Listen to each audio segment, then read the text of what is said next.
When I was really young, I had a chore we called Sai Yifu. This meant I would lug out our wet laundry to my back patio and hang them to dry on the clotheslines we strung up.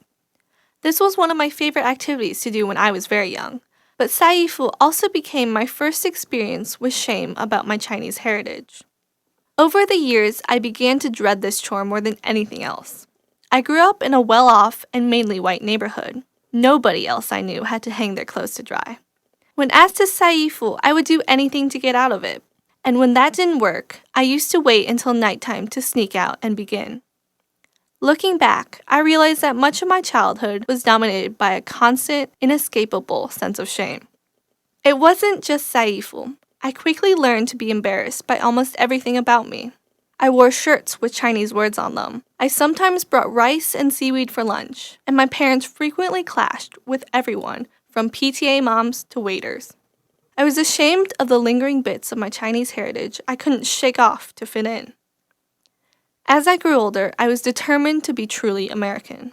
I hid my heritage. I played volleyball and joined dance teams, started buying clothes from Old Navy, and brought sandwiches to eat for lunch. When the occasional joke about being Asian came up, I laughed it off with the rest of my friends. Much of my struggle was internal because I am a second-generation immigrant. My parents faced a different set of issues. Tell me about your childhood in China. Oh, my childhood in China, it's during the Cultural Revolution. So when I was 6 or 7 years old. My mom is a registered nurse who moved to America more than 30 years ago with my dad when he was getting his PhD in Chicago.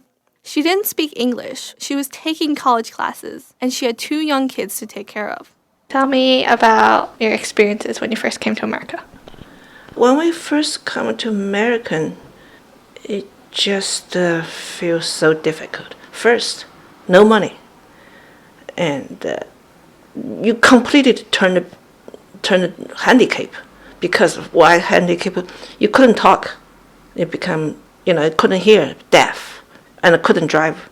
It just completely handicap, and it just have lots of time, just have nothing to do. When I was 15, my parents sent me to China to see my extended family. There, I fell in love with everything I had learned to be ashamed of in America. I loved the food, the language, and the people. I didn't quite fit in there either, but they accepted all my American quirks with open arms. 2 years later, I still have a complicated relationship with my Chinese heritage, but I've learned everyone has a reason to feel different or ashamed. Dr. Brene Brown is a shame and vulnerability researcher. She says shame is a universal fear of disconnection, and shame can take many different forms. Dr. Brown also says empathy and self-compassion help develop shame resilience. For a long time, my shame stemmed from being Chinese American.